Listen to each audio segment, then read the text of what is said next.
Welcome to Going In Blind. I'm your host, Zach Tidwell, and my guest today is a social psychologist and author. Please welcome Jamie Hughes.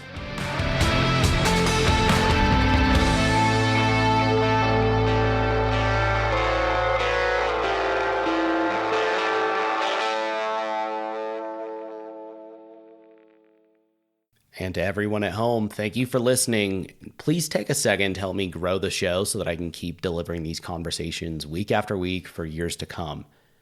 Subscribe, rate, and review the show in whatever podcasting app you're using right now, and check out the show notes to follow me on social media and YouTube as well.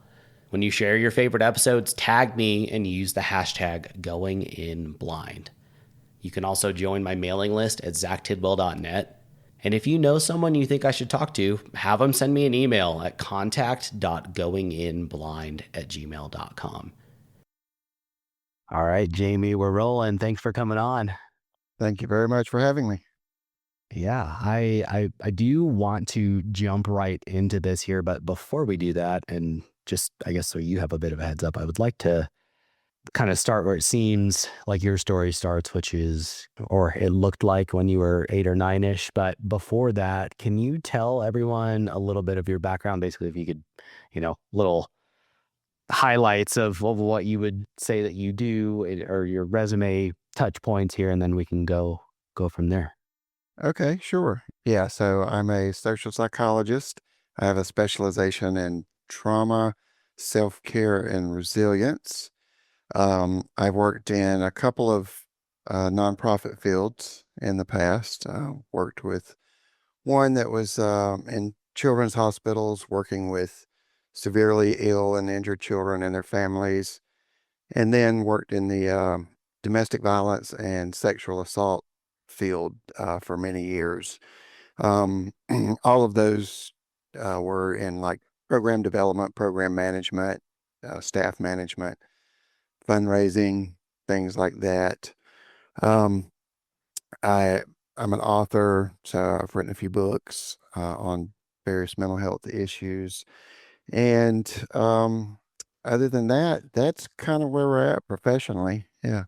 Yeah, and I'm curious on that because I had thought that I knew you had your master's degree, but you said you're a social psychologist. Did you end up getting a doctorate? No, no, I haven't gone back for my doctorate work yet. Well, So working on I that's in the plans. We'll see when.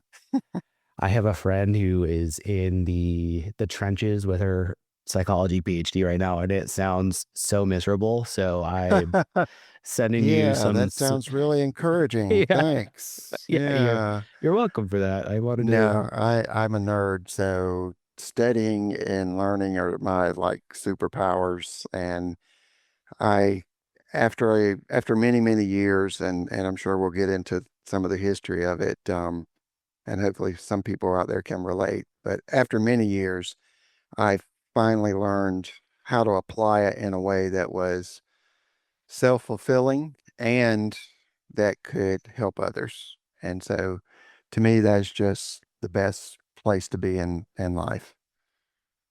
Well, I guess in reading over, what I know of you, I would, I guess I inferred that you heading down this path probably was at least somewhat inspired by what you went through yourself growing up and as a young adult. Was that the case? Yep, absolutely. When I first started my bachelor's degree in psychology, someone, I don't remember if it was a professor or another student, but someone made the comment that all psychologists go into the field to try to figure themselves out, right? I was like, yeah, yeah, that's probably true. I have wondered about that, especially like, okay, when you have that knowledge and your training is to be able to recognize these patterns in others and help them not just identify them, but also know that they have them and maybe correct them in some cases. Like, do you hyper analyze yourself? And even in your personal relationships, are you able to turn that off? Um, do you want an honest answer or Yes. the Yeah. professional answer? Honest. Yeah.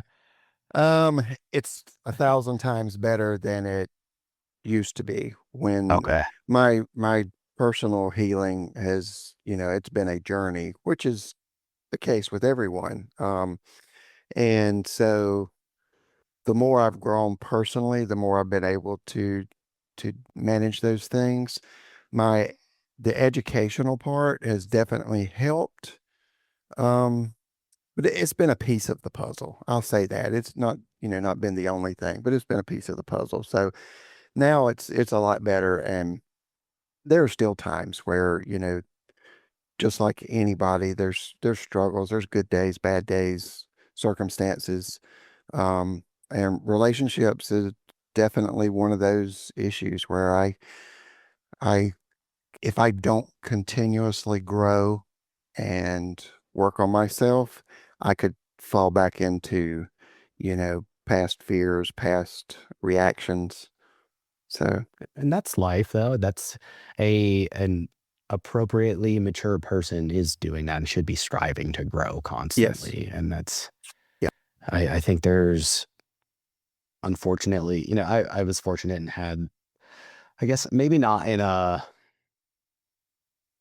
deliberately communicated way that is what you're supposed to be doing, but in what I was guided to do action wise, that is definitely I was taught that maybe in an indirect way, and I feel like it's served me really well, especially since I shot myself and adjusting to life after that and losing my sight and everything. But this is Hmm. not about me, and I want to bring this to you. And again, I was very curious.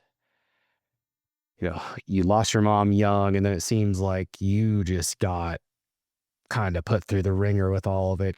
If you're cool with it, I guess what did your mom get sick? Can you and you were 8, right? Yeah. So, just one step backwards from that to kind of give perspective on the next part. But my mom and dad divorced when I was like a baby. I don't even think I was a year old. And so I never even saw my dad. No pictures, no mention of his name, nothing. It was a very bad separation. And so my mom was like, nah, you're done, you're out. There's Just nothing. persona non grata. Yeah, exactly. So never, no pictures, nothing.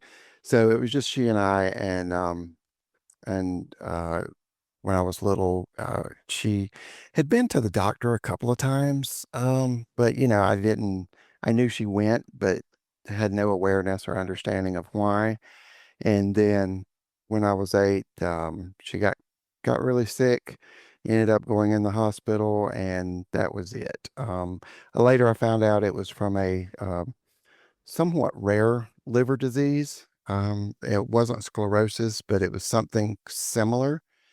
And you know, this was back in the late 70s, so I don't know if treatment would be different now if the same thing happened, but it was just one of those oddball things. And yeah, so she went in the hospital, was in there about a month, and that was it. Passed away. Jesus. Did you even know your dad was alive? Nope. I didn't know I had a dad. Wow. I Oh 100 my did not know gosh. I had even had a dad. I remember as a little kid, little, seeing other kids, with their moms and dads and like, huh, that's weird. Why do they have a dude with them? Yeah, because I, I mean, you're only 8. You probably hadn't had the birds and the bees talk yet.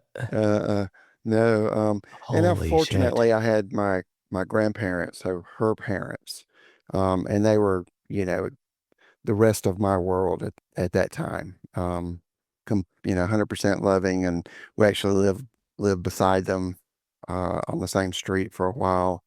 So I did have other support there, but yeah, I didn't know my dad until when my mom died, my grandparents tried to get custody of me, and a wise old family court judge said, "Oh, is the boy's father alive?"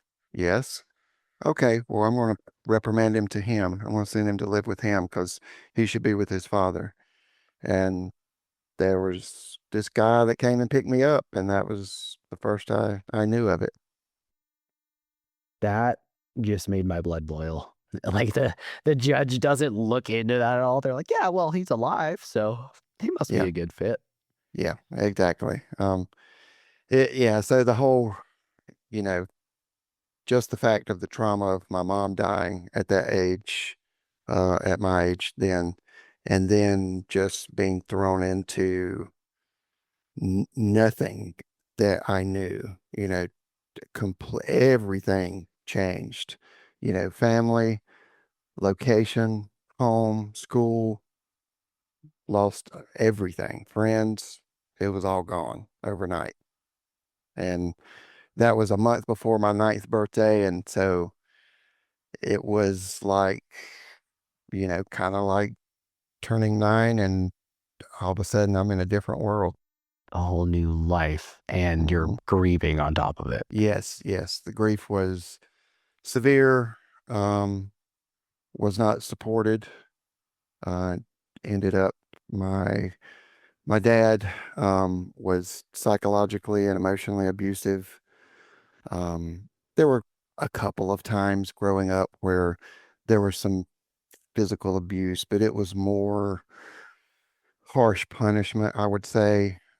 Too harsh for the circumstances, but the main thing that that I had to deal with was the psychological and emotional abuse. Like I was it was probably within the first few months of going to live with this new family. He had remarried, had another child. So I had a stepmom, I had a stepbrother, and I remember one night, so here I am, maybe maybe 4 or 5 months out from losing my mother.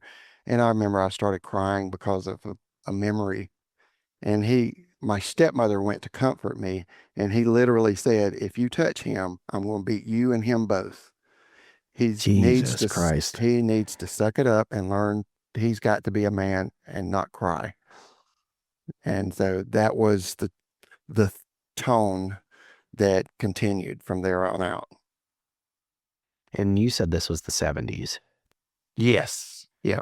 So, do you feel, I mean, obviously, that is horrendous.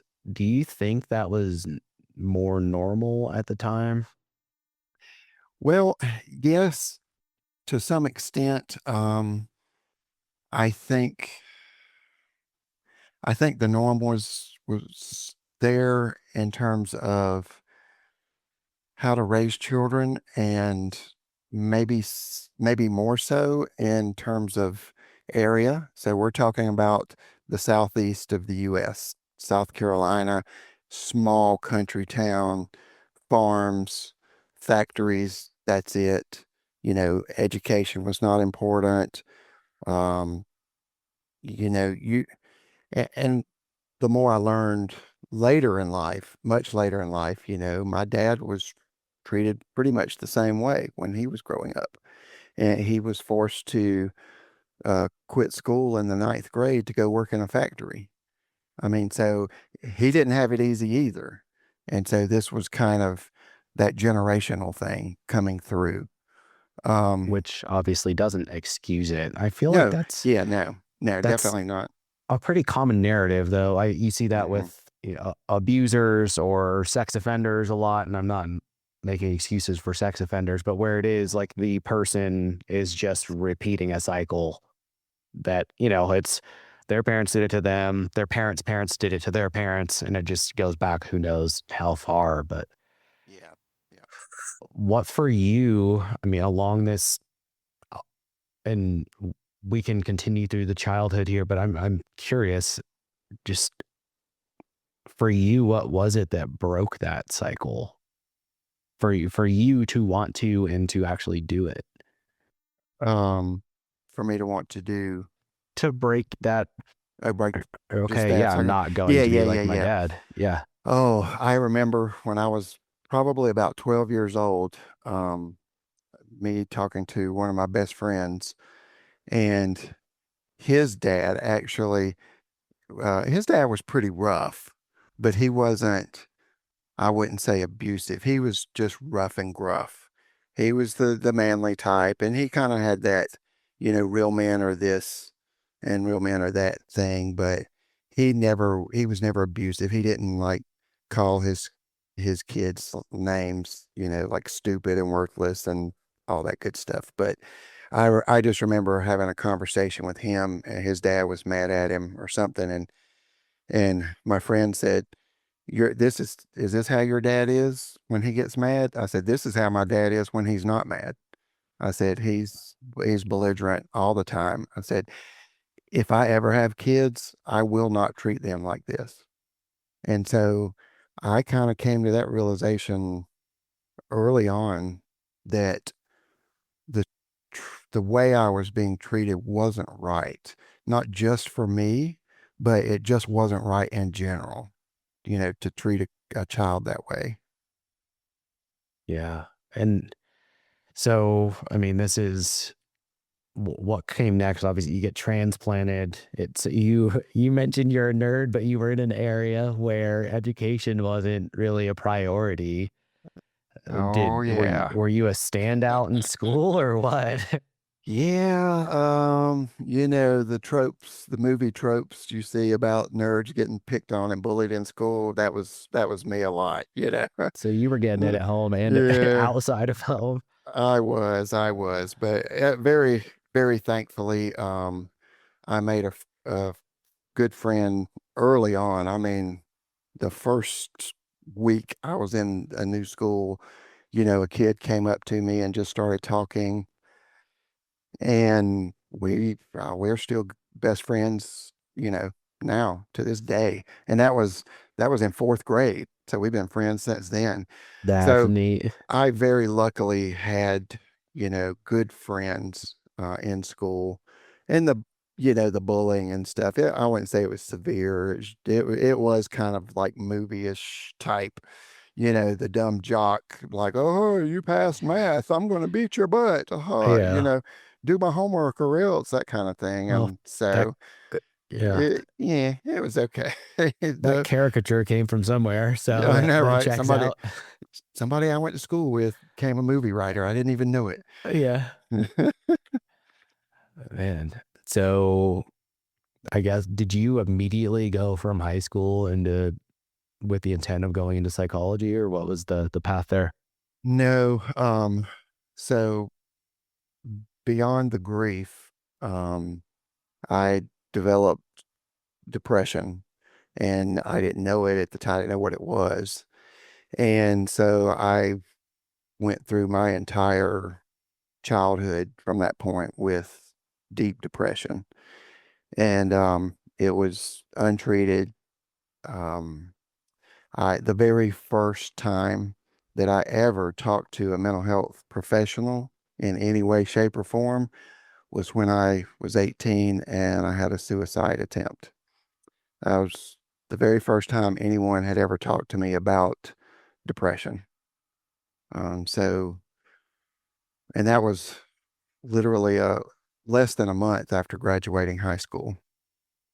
I had no direction, none. I had when I when I was a senior in high school, I took the SATs, I took the ASVAB, I took all these tests, and I had the highest SAT score in my school, and so I got a partial scholarship to a pretty large university in the South. And I remember telling my dad that, oh, look, I got this letter and here's what it says. And he's like, "Psh, I'm not paying for you to go to college. Are you crazy? You need Oh, to go out and get a real job. And my graduation present for graduating high school was a speech. And it was, you're about to turn 18. You can either pay rent or get out. And it wasn't, hey, here's the encouraging, helpful way to, you know, help you do whatever you want to do. Go to college, get a job, get a place to live, nothing. It was literally like, get out. I don't care if you sleep in the gutter, but you're going to get out. mm, that's So, yeah. After having obviously all the everything else that had happened, and then I'm assuming he probably wasn't supportive in anything for the remainder of your childhood. So like you never really they never expressed any pride in you or anything, and now Nope. this was kind of the tipping point was Yeah. Yeah. There was one time in school, and I think this was maybe like fifth or sixth grade or something. I had won a competition, a geography competition, and I actually placed in the top 20 for the state. And there was this program, and it's kind of like an exchange student type program, but not like for a full semester. It was just a trip to Europe. And so the award for this program was like they paid a certain amount, but the family had to pay a certain amount. And I brought this letter home to my dad, and I think the amount was $1,000. Um, and that was, that helped with airfare, stay, everything. So this was like a whole month's trip. And his response reading the letter was like, "You're not worth $1,000. You're oh not my God. going anywhere. Your butt's going to stay right here over the summer and work on the farm. So you can get these silly ideas out of your head, that kind of thing." So yeah, so by the time, you know, again, untreated depression, you know, it was that was it. A week from my 18th birthday, that was all I could take. I was just done. No, wasn't going to college, wasn't had nowhere to go, nothing. And that was it. I did not want to go on anymore. I didn't want to live with that much pain inside. Yeah, and it feels inescapable, and you're still, I mean, you're on the cusp of being an adult, but you've had no support ever, and I'm assuming no one to actually teach you how to navigate any of that. Obviously, if you weren't even allowed to grieve. So did that, did almost losing you wake your dad up at all? Nope. They said after I ended up spending a month in the, mental health hospital, came home, and he was quiet for a while, but then within a few months, kind of started drifting back into the normal territory of, yeah, that was just all a cry for attention. You were just trying to get, everybody's sympathy and blah, blah, blah. So there was still no turn, no turn at that time. Yeah. And I guess I'm curious because, I've thought about this a lot.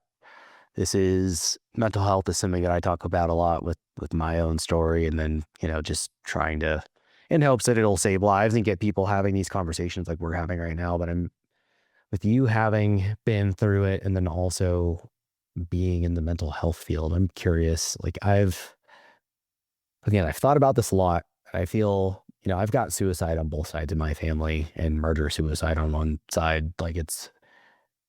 And I feel like I always get asked what the warning signs are, which is, the generic question that people go to. I feel like, Hmm.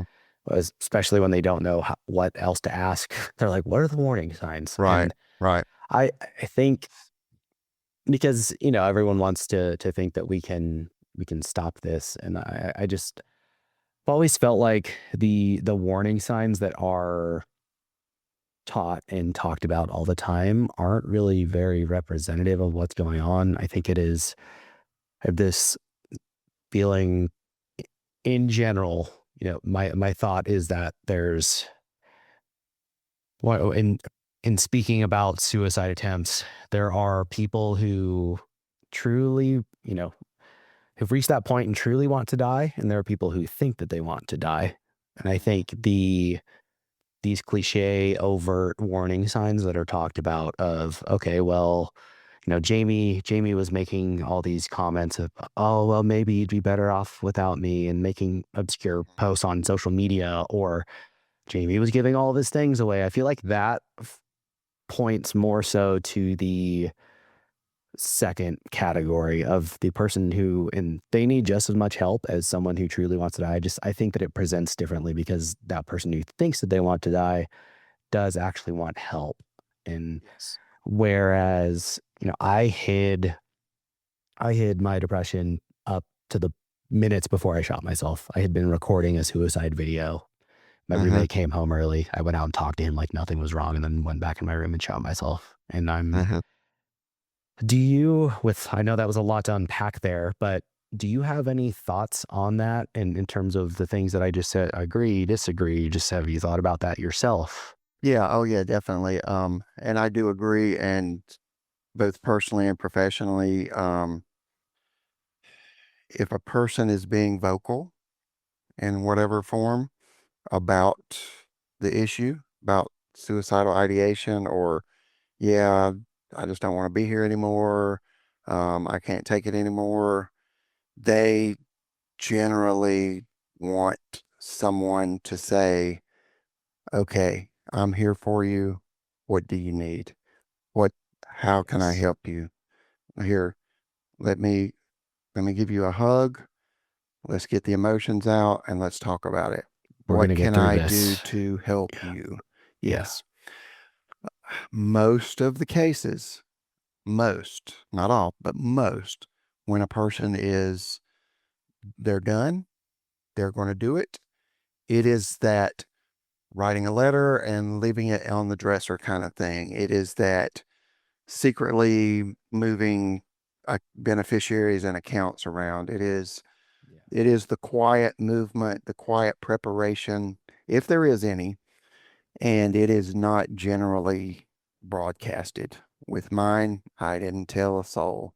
Matter of fact, mine was really, really kind of strange. I was working at a convenience store, third shift, and I hadn't had this job long. So, but I started it when I was a senior in high school, obviously, and so I was like, I planned it out. I was like, the convenience store, we sell sleeping pills. I'm third shift. Generally, I go in at 9 o'clock at night, and by 11:30 ish, most people have come through and done their business and are gone. And I'm usually by myself for, until like 5 a.m. And so I can go in, I can just work, and once the crowd dies down, get some sleeping pills, take them, and just relax and Fade away. just go to sleep and fade away. Yep.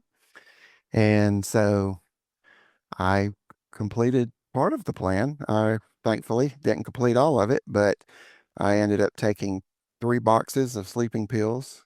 Got a So good nap in. Yeah. 36. I never went to sleep. I What? never even dozed off.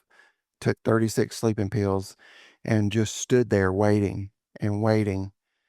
And it was after midnight. I don't know the exact time, but I want to say 12:30, 1 o'clock.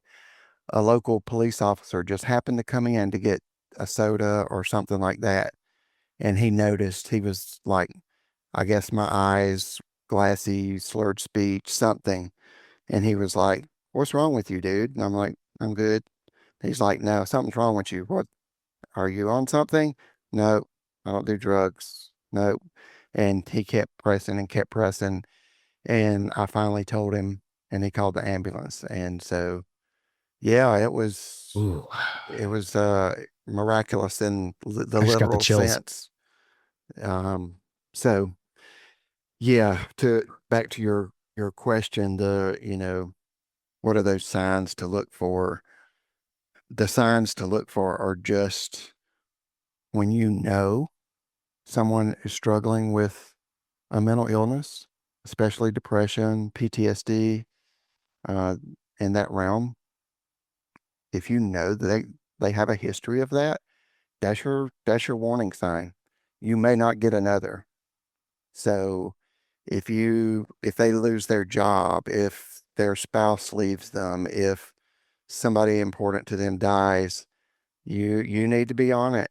You need to be on it and just keep keep checking in on them, keep And checking in on them. intentionally. That's Yep. another thing. It's not, we ask, I think I asked you when you entered in here for the podcast, like, how are you? But like when we ask that, it's not, even if we were friends and I asked you that like that, that's a greeting. That's not, I'm actually asking Right. you. Right. Yeah. It needs to be a, hey, I've noticed a change in your baseline behavior. Yeah. Also, or I Yep. know you're going through this and I've Exactly. noticed the baseline. And if you're Exactly. direct and confront someone about it, that change in the baseline specifically, that opens the door for them to open up about it. And if, again, that's Mhm. still on them to speak up, but that's another thing where like, I don't Sure. get why we don't talk about that. Yeah. Well, and part of that goes to the stigma, back to the stigma. Um, Mm, Part of it is if you've if you've never been there, you're kind of afraid because you don't know how to handle it. And I get that. You've got a family member, a close friend, then they might have depression or they've been through something catastrophic. You just don't know how to handle it. And so you're kind of like, oh, I'm thinking about them I think about this issue or whatever, but I don't know what to say. I don't know the right thing to say. And so it can be tough. It can be tough. And you just have to kind of hurdle that fear and say, I'm just going to do it. I'm just going to ask the question that I'm afraid to ask, but it's worth it. And then the stigma part, you know, mental health issues are still a stigma. It doesn't matter that we've been through, decades now of open discussion. It's still not as surface level as it needs to be, and especially for men. So if it's a man and you're like, hey, how are you doing? I promise you, their first answer is going to be, I'm good, I'm fine. he's not going to tell you Even if shit. it's not, Yeah. you got to press. You got to press. No, really, what's going on with you? I know you've had this in the past and I love you. So I'm checking up on you. What's going on? And if you keep pressing, if you have a trustworthy relationship, after a little bit, that person will start to open up. But you have to press because we're raised, even if you're not in an abusive childhood where you can't share your emotions, we're still the norm for men is still being raised to silently carry burdens and not show weakness and definitely not be a problem for other people. Yeah. And it's tough too if you're the person on the other end of that where someone is asking you that. Like it's speaking up sucks. Like it's Yep. uncomfortable. And then then you have to confront whatever it is. And that is it's uncomfortable and it's hard and it doesn't feel tenable when you start, which is Yeah. not uncommon for most things, right? Like getting started is always the hardest part, as corny as that sounds. But for you, you said you were they kept you in the mental health facility for a month after that. Did you feel like you got the help that you needed and were ready to face things when you came out of that? No, like I said, that was the first introduction I had to any kind of mental health help at all. Yeah. Um, it was a good introduction. It sounds kind of weird, like I'm speed dating or something, but it I didn't I didn't have any support after that, which was what was needed. Because if you do go to a facility like that, they release you. If you're not suicidal, they're going to release you. Well, the next step is here, you need to go see a local doctor, you need to go see a local therapist. So, especially still as a kid, you have to have some kind of support for that. And that just wasn't there. And I wasn't ready either to, or I wasn't ready to do it on my own, I'll say. Um, it was still just very raw and I still just could not see a light at the end of the tunnel. I was not suicidal by then, but it was just, there was nothing for me to look forward to, nothing, no goals, nothing. Just It, hopeless still. yeah, it was in like mid 20s before I actually started wanting to do better and wanting to get help. Um, and then, kind of started that journey of healing, and going to therapy and seeking out help, which, you know, kind of was in tandem with me starting school and starting college for the first time in my mid 20s, um, studying psychology. And I, I guess my mind's kind of blown. I mean, you come out of that after basically having been given the boot, even out of your house. So now you're 18, you've just been released from a psych ward, and Mhm, are now homeless. You don't have, like you said, I mean, there's no prospects. You're in this little town. mhm. Like, what in that time in between, like, what did you do for that year and a half, 2 years between 18 and 20?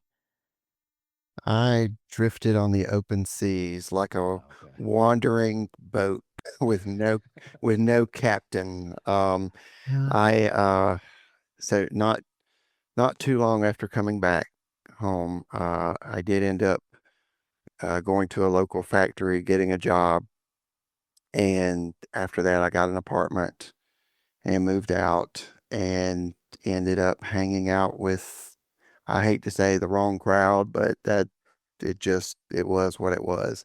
And I'm not playing all innocent, but I just drifted out and just wandered Yeah. for a few years, drank pretty much every day, um, smoked pot every day, uh, got into trouble, had a few run-ins with the criminal justice system. Nothing major, but just there was nothing. It was a nothingness for probably 3 to 4 years. Gosh. So I mean, that seems, going from that to now I'm going to go to college for psychology. It, was it because of those experiences? Um, they helped direct me. So wallowing in the mud, uh, even during that time, I knew that that was not where I wanted to be. I didn't want to be, at the bar every night until 1 a.m. and just drinking. I didn't want to be out, you know, in dangerous places. Um, so I kind of always had that sense. And then when I hit 24, my first child was born, and that was the turning point. That's not the I, first time I've heard that, like becoming a uh, father or a yeah, mother. Yeah. I was like, okay, I'm remember that saying I said I wasn't going to, do this to my kids? I'm not. So let's put the brakes on the BS and let's let's get to work. Let's do something positive. And so, even in that moment, I thought, okay, well, I'm going to do the right thing and be a dad and be a husband. And it was the beginnings of of the change and the journey. Um, and so, yeah, that's when I decided, okay, I really am interested in psychology. So let's go take that. I didn't know what I wanted to do with it at the time. I Yeah. just knew I was interested in it. That was, you know, let's do this. I like it. Let's learn more. Yeah. And I was curious to ask you about this because I had actually, so when I got out of the Marines, I was going to school for nursing. I shot myself while I was going to school for nursing. So once I was blind, like you can't be a nurse. I tried finding proof of a blind nurse somewhere. I was like, I'm going to Uh-huh. do it. There, you can't do it, which makes sense. Kind of a Uh-huh. liability. So, Yeah. uh, and but I wound up my natural like next natural step was okay, I'll go for clinical psychology. And when I think it might have been in my first semester of classes after I went back to school, it was basically had to take, this welcome to the field of psychology type of entry level class. And they had mentioned very specifically that i- i- i- obviously I'm paraphrasing here, but in order to do anything in the field of psychology, you really need, in terms of like directly working in the field, you needed a PhD or a PsyD, and obviously Mhm. that's not the case. So I would, Right. there's I think a lot of curious people listen to this show, and there might be someone else who's heard that before, and Uh-huh. I wanted to pick your brain on that. Yeah, yeah. No, you don't have to have a PhD by any means to be, and there's kind of levels. I mean, it's just like, you know, bachelor's, your first 4 years, then master's, then PhDs. There's levels to it.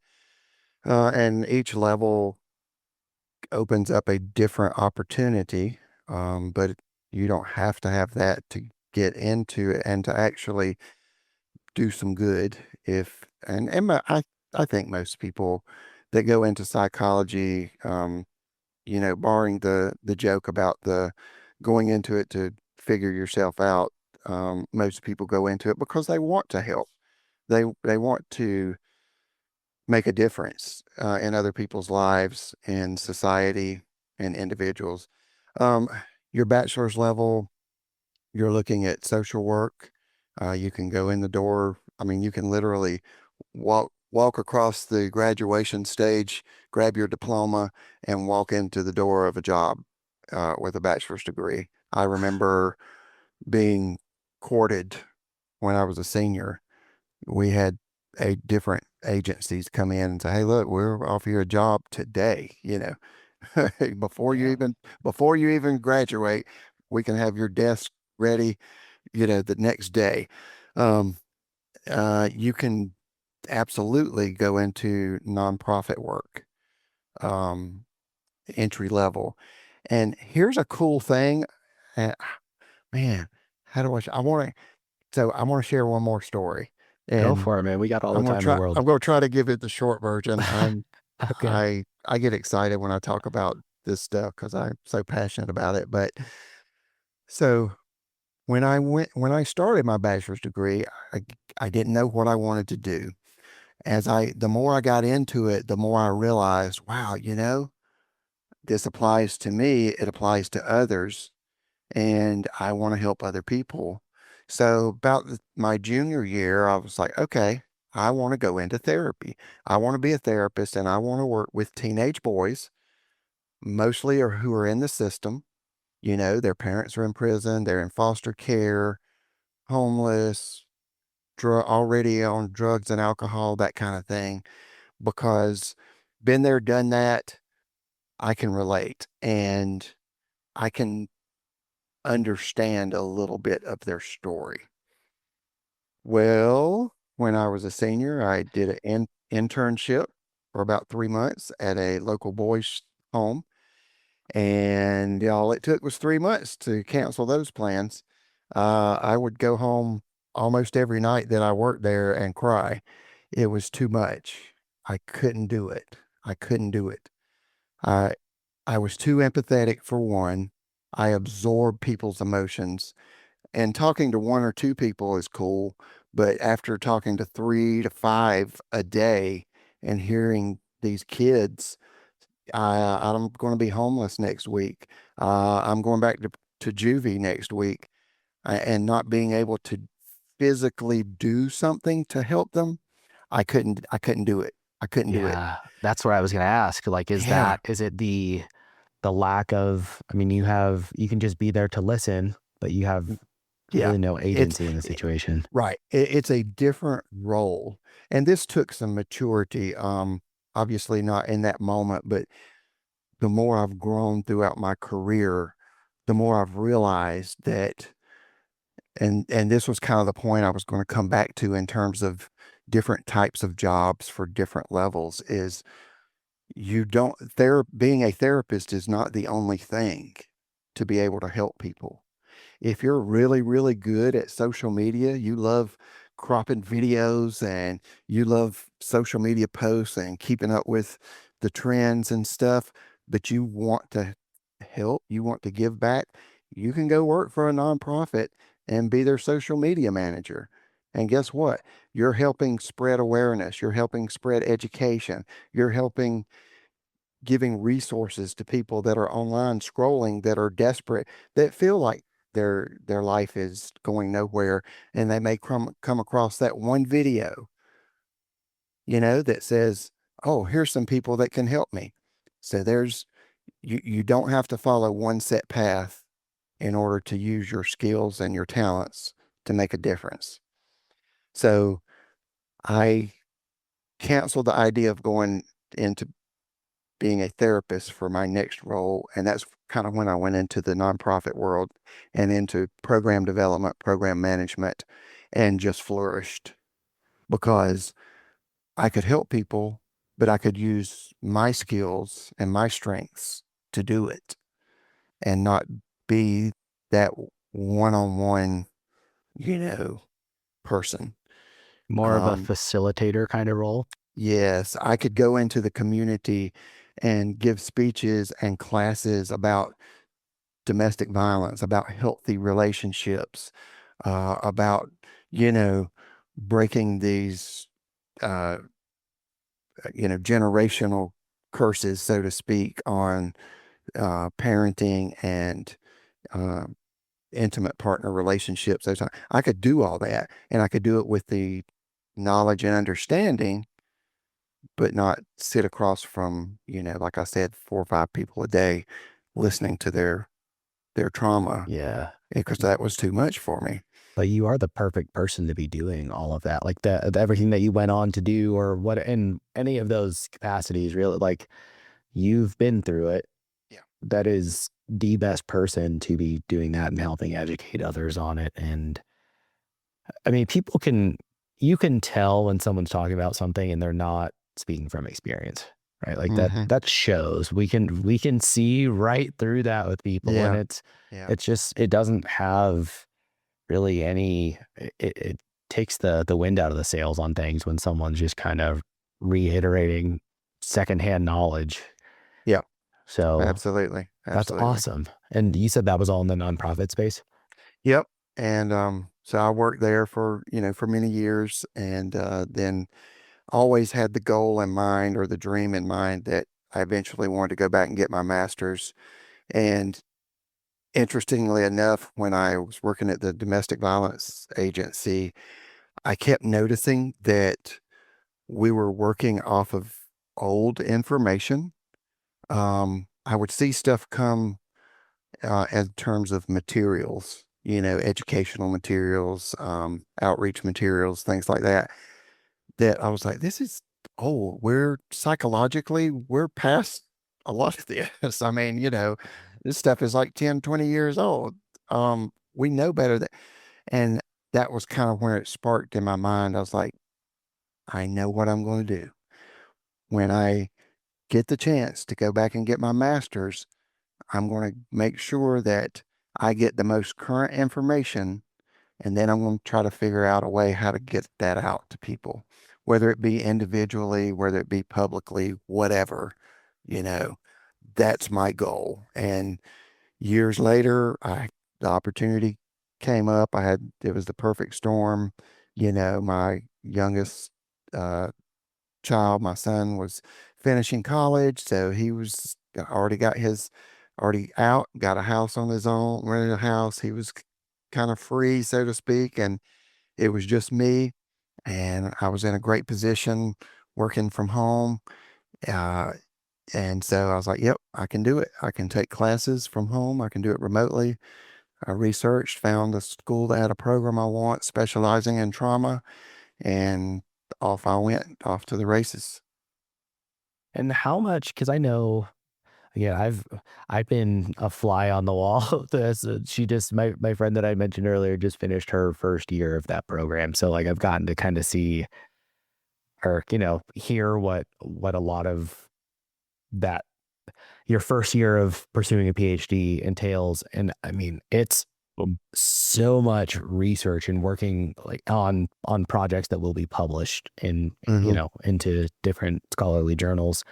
Is that the Hmm. same when you were going for your master's? Is there that same leaning into actually getting published as a researcher?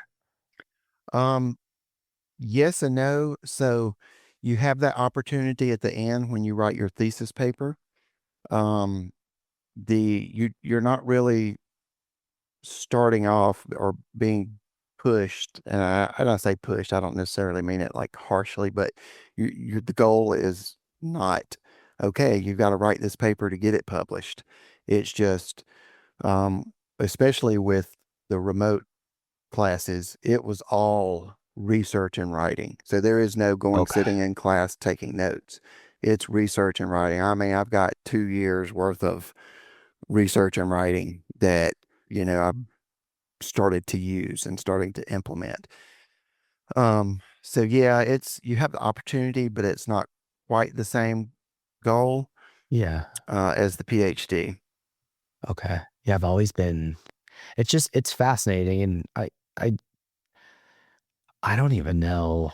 I guess it was probably, mid-20s when as silly as that sounds, when I realized or like first was made aware of the fact that like there is that is the other side of you having that level of accreditation is you are also contributing to the field as a whole outside of just Uh-huh. your normal work. But it's Uh-huh. so it's interesting. For you, I guess in going and you specialized in trauma specifically with your master's, did that open up other doors for you? And did that allow you to move into a new field as well? Or what, like you were working in nonprofits. So what changed?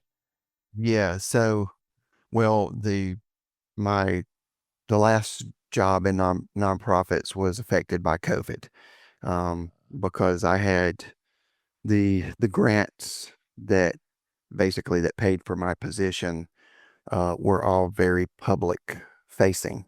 I was doing public educations, I was doing public fundraisers, and when COVID hit, that was it. That came to a screeching halt within a few months, and so I, made a transition to another field or just how I say a regular job, but being an account manager for a large corporation.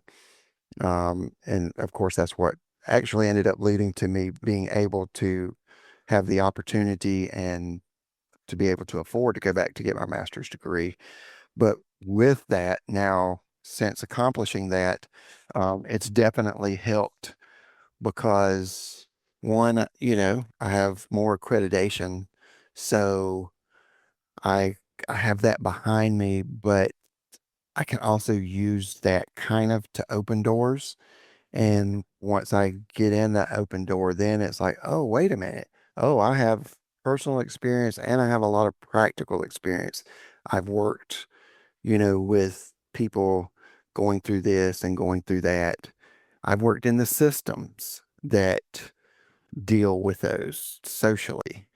Um, and that's something for me that was just very important, was understanding the individual, or the individuals, I don't know quite how to put it, but what a individual person goes through with mental illness and understanding how that impacts their family, how that impacts their community, how that impacts even the country, and how at the same time, the systems we have in place are impacting those either negatively or positively. And so that's kind of my goal, that I'm working on and working to move towards is finding ways to better the systems that will help people. in And those areas. is that what your book in this series of, ultimate series of books will be about? So the series that I started, and so the first four are out, and I have a few more, that I'm working on in the series are for individuals and their family members, and they are, you know, looking specifically at mental illness issues like anxiety. There's one for depression, clinical depression, PTSD, ADHD, and they are meant to provide people with a way to have one, a better understanding of what they're dealing with in ways that they can understand. So I try to take, the clinical scientific stuff and give it enough understanding to where it's not, gobbledygook. It's not data. It's, look, here's why these chemicals work in your body, and here's what these hormones do. And then the other three-fourths is extremely practical strategies for managing symptoms and building long-term healing. And I'm guessing those are evidence-based given your Yeah. background. Okay. Yep. Absolutely. Absolutely. And so now I am working on a book that I started uh, last year. It's still going to be a while before it comes out, and it's going to be more on the systemic side of here's a social issue and let's dive deep into it. And it's going to be really, really deep. I mean, it's going to touch some nerves. Um, I'm hoping will help draw attention in the right way to a social issue that can help other people in the field, you know, be encouraged and be equipped to make some positive changes. And when you say systemic, are you talking, top to bottom from mental health care to the individual? Are you talking about mental health care specifically, the stigma associated with it?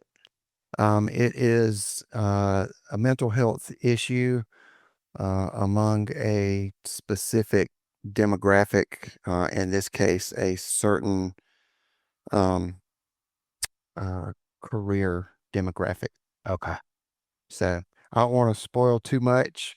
I Uh, figured the way you were it wording that. it would, for one, it would take us down a big rabbit hole, which would be another like 10-hour discussion. Okay.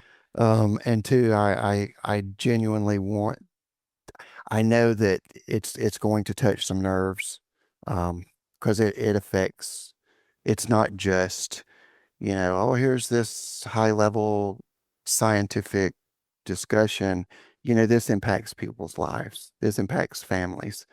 So I want to be very careful to, as I approach it, you know, to make sure it's not attacking, that it's helping, because I know it's going to expose the system, and that's not talked about enough. It's not Well, barely talked about, to be honest. I'll have So to have you back on after you get canceled yeah, then. that'll be great. I would love that. Yeah. So that with the first four books, there was you mentioned the individuals. So are these case studies of people with like the individuals that you're talking about? No, no, no. It's just The for individual. the person that buys and reads this is for them, Oh, for the okay. individual Okay. themselves. So like the one on depression, it's on clinical depression. So if you have clinical depression, this is the perfect book for you. Pick it up, read it, and it will help you understand what you're dealing with. It'll help you understand why you have some of the thoughts and feelings and behaviors that you do. It'll help you understand that you're not alone and that this is not your whole person. This is something that is a part of your life. It's a part of what you're dealing with, but it's not all of you. And there's a whole rest of you in there that can come out. And like myself, you can get on a journey of growth and healing, and you will you will find a world that you never thought was possible, and that probably many other people would never think that you'll ever ever get to. Um, and so, and it's, again, it's not just encouraging fluff. I know when you're in the middle of the pain, when you're tapped out and you've just been struggling with this for maybe years, all the motivational stuff sounds good, but it's not enough to pull you up. And these books are, like I said, extremely practical, where you can take one step at a time and just follow it and make that Did one step forward. did you address diet and fitness in there at all? I feel like a lot of times like that Yes. people just fucking ignore that Yes. that's a thing because we want to Yes. hand out SSRIs and it's like Uh-huh. you're missing Yes. you're missing an entire this it's Absolutely. so frustrating for me. Yeah. Physical health is mental health. Physical health is mental health. Period. We have enough 1000% proven research and practical application that, for instance, we know this is the whole reason trauma study is important, because when you're a child and your brain and your nervous system is developing, when you experience trauma, it physically alters the neuro pathways in your brain, and it physically alters the amount of hormones your nervous system produces. So, no, of course you're going to grow up and have some anxiety or maybe depression or maybe PTSD. It's not separate. It's not just in your mind. It's not just dealing with a memory or a thought pattern. It's physical. Your diet, your gut, your gut microbiome, your gut produces serotonin. Many people don't know this. You even if you've heard of serotonin, you think, oh yeah, it's produced in the brain. It has to do with feeling good, feeling happy. Yeah, but your gut produces it. So if you have an unhealthy gut, yeah, guess what? You're going to have a dysregulation of chemicals in your brain that are literally turning the off and on switch of when you can be happy or not. Yeah. And Yeah. I can't remember who it was. I wish I'll have to Google and try and figure out who this was that said this. So next time that this conversation comes up, I can actually give them credit for what they said. But essentially, they were pointing out the absurdity. So for people who don't realize, like SSRI, those are your depression meds, and Uh-huh. Uh-huh. they are what is it? Selective serotonin reuptake inhibitors, and so Very good. it You get a is. gold star for today. Well, I've been on a couple of them. I'm not anymore, but it's the idea there is that he was pointing out it's absurd that, okay, we know these people have a shortage of serotonin. So we give them meds to ration the Mhm. inefficient or insufficient amount that they have instead of trying to promote creating more of it. And it's Yes. just so that's if you had said that you are like, if I had asked about the diet and exercise thing and you didn't have any words to say about it, you're like, oh, you don't need that. I would Uh, have oh internally yeah, just no. judged you so hard. So I know, I'm right? so, I'm You'd so be like, glad. oh wait, this show just suddenly got canceled. I'm sorry. Yeah. I was loving this conversation, Yeah, but no. yeah, Each of the four books so far, all of them in this series have an extensive chapter on, uh, diet and exercise. And I don't just put a sentence in there that says, yeah, you should go exercise. I go step by step. I help people understand why it's important. Um, Again, trying to keep the discussion approachable. down to approachable. Yeah, that's a good way to put it. But I also make it, you know, relatable. I make it doable. So, for instance, one tip that I give, and this one's from personal experience, when was being very intentional about my exercise, very intentional about even just the minimum, and still having depression, I would say, okay, at lunch, on my lunch break at work, I'm going to walk for 15 minutes in one direction, because guess what happens at the end? I have to turn around and come back, unless I'm just going to play hooky from work, unless I'm just going to escape. But if I've walked in one direction for 15 minutes, I got to turn around and come back. That's my 30-minute walk. That's all. That's it. That's that's all you need. If you're doing that consistently, that's a 10 to 20% improvement in your physical health, which will be a 10 to 20% improvement in your mental health. It doesn't take bodybuilding. It doesn't take, all these things to make those little improvements. And so, yeah, I really, really go through and try to help people find what they will enjoy, find what's going to be beneficial, and just start. Just take the first one. Just take that first step and start from there. And then you can go on. Then you can say, yeah, you know what? I love swimming. I'm going to go do that. I love this. I love that. Try different things. You never know. I started kayaking. I never knew that I would love kayaking. And Doing man, whitewater or flat water? flat water. Okay. I've done both, but just on a regular basis, flat water.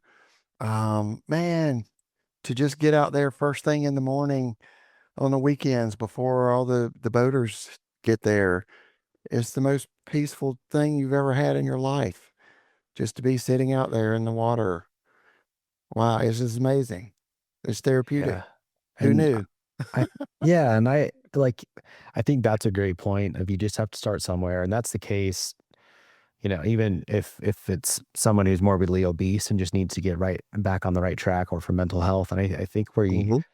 with that, the end goal should be working to where that is a non-negotiable part of your day. Yeah. That Yeah. is something I take my health very seriously, and Hmm. I eat right and I exercise every day. I lift weights 6 days a week and I go to jujitsu 4 or 5 days a week as well. And it Cool. doesn't matter how shitty I'm feeling mentally. Like, Hmm. I still deal, as a result of brain injuries, still deal with depression and Hmm. at times. And that is one thing that does not budge. That happens. Yeah. And I might still feel like shit after, but it is still, there's a noticeable improvement, even if I'm still depressed in the baseline of the day. Hmm. And Yep. again, yeah, It is such an important piece of the puzzle. And the more you do, the more you grow and heal, the more you will feel the results. And the more you will appreciate the results from it. Um, aside from, and again, we're just, we're so used to, oh, if you're doing physical activity, if you're hitting the gym, if you're doing this and that, it's to get in physical shape. Well, of course, if you're doing it regularly, yeah, you're going to get in better shape. That's great. But it is such an important piece of mental health that is just overlooked. And I mean, I don't know why. I do know why, but that's neither here nor there. Why every doctor that and every therapist, that should be a checkbox on your treatment plan automatically. Automatically. It not just, okay, yeah, here's the pill. Here's the SSRIs. The medicine is amazing. It is needed. It is a piece of the puzzle. But you really, and this is something, again, have just learned over the years. I've learned through hardship. I've learned through success and failure that you have to be a student of yourself. You you have to learn to be your own leader if you want to get where you're going. hold yourself accountable. But the good news is that it works. It works and you can do it.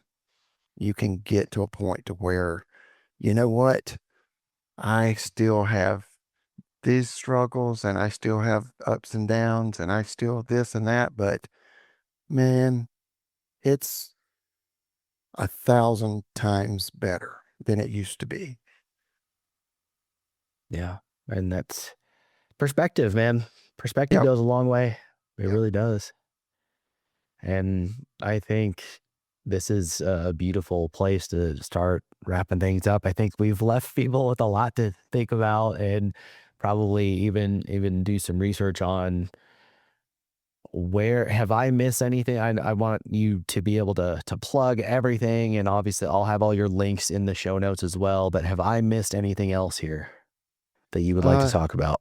no, I don't think so. I think just, um, to encourage people that, yeah, it's scary and you don't know where you're going to end up, but just take that one step and just, if it's the one thing that you can do, just work on that. Just start there and go. Um, you won't regret it. Learn all that you can. Don't rely on what you've seen on TV. Don't rely on what your family's told you. Don't rely on what the doctor tells you. Well, we just You told you. know, right? Yeah. And I'm not saying dismiss the tools that are offered. Take the tools that are offered, but they're not the whole toolbox, not by a long shot. So learn all that you can. That's awesome, man. Where can everyone find everything that you're doing and your books as they come out and to get news on whenever this big one drops? Sure, sure. So the website is managingmentalhealth.net, and there has the links for each of the books that are already out. So you can go there. Plus, it's got, the usual, my social media and email and stuff like that if you want to reach out, um, personally or professionally. So yeah, and that's a good place. And uh, obviously, I will once the next one comes out, that'll be released on there too, and on social media. Awesome. Are you doing audiobooks for these things? I've thought about that, and I think I will eventually. I don't know. I don't have that on a calendar, so to speak, but eventually I will get to that step. Yes. Awesome, man. Well, seriously, thank you for all this. I know we talked about some heavy, heavy stuff, and thanks for letting me pick your brain on the whole education process and in the field. And just, I think what you're doing is powerful. And you seem like a very kind, genuine man. And I really enjoyed this conversation. So thank you. Yeah, yeah, I appreciate it. It's always a great opportunity, to just share something that somebody might resonate with, and, you know, whether it's personally, professionally, um, just to encourage people to, the more we can talk about these issues, the more we can be vulnerable. Hopefully, we can lower some of the stigmas and, give us all a chance to grow. Yeah, and kind of pave a path for others to follow in the footsteps of and have some guardrails in doing it, hopefully. So Yeah. thank you. Yeah. Appreciate it, Zach. And thanks everyone at home for listening to another episode of Going In Blind. Please rate and review the show wherever you listen, and then share this around with a curious mind who needs to hear it.